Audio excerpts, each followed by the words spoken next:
There you go, you're up and running. So this is actually the Commerce Demo app that we have in our samples repository. And I wanted to pick this one because it uses a combination of MVUX coupled with some of our sort of navigation patterns. And what's really interesting is that this comparatively simple screen that just shows a list of deals actually has a little bit of complexity behind it when you start to drill in and take a look. And I just wanted to show this as an example of how complex how we can deal with complexity, and specifically how we can deal with things like nested templates and nested user group controls, etc.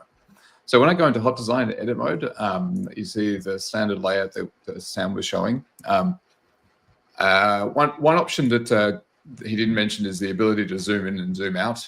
Because it is a designer space, I can actually just hold down Command if you're on Mac, or Control if you're on Windows, and that allows me to zoom. Quite often, I find that I like to have it in auto fit, so it'll basically, as I resize my screen, it'll actually accommodate that from a design perspective. But let's just drill into the template that I was looking for. So we basically, this list that we've got here, if I scroll down over here, you'll actually see that this is actually a feed view. So this is coming from MVUX. And so basically a feed view has different states or different templates for the different states that it can be in. So, you know, this happens to be, we have data, so it's in the value state. And so if I want to drill down and take a look at that, I can actually just right click on it and go edit the value template. Okay, so now I've gone one layer into template editing mode. So now I'm editing a value template for my feed view. And so what I've got here, let me scroll over here, is basically inside that template, I've now got a user control that actually makes up the majority. So the way that commerce has been laid out has a user control as the bulk of that. And then inside that user control, we actually have a list of items. And so I can actually drill further into this and go, okay, well, now I want to edit the user control. So when I click on that, now I'm 2 levels down. I'm in the value template, and now I'm in the user control.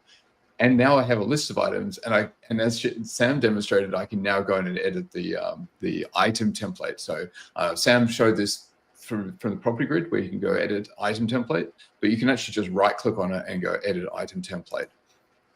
And again, that's going to take me into the item template. So he says, with it not actually taking him to the item template, let me try that again. There we go. I must have backed out.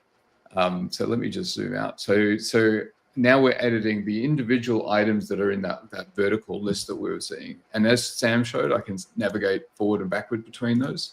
And then from the top here, if I want to step back, I can progressively step back through from the item template, back to the user control, back to the value template, and then back to the running application. Or I could just do that and skip right back to the running app. So that's just an example of how complex things can get, and how Hot Design actually deals with some of that complexity.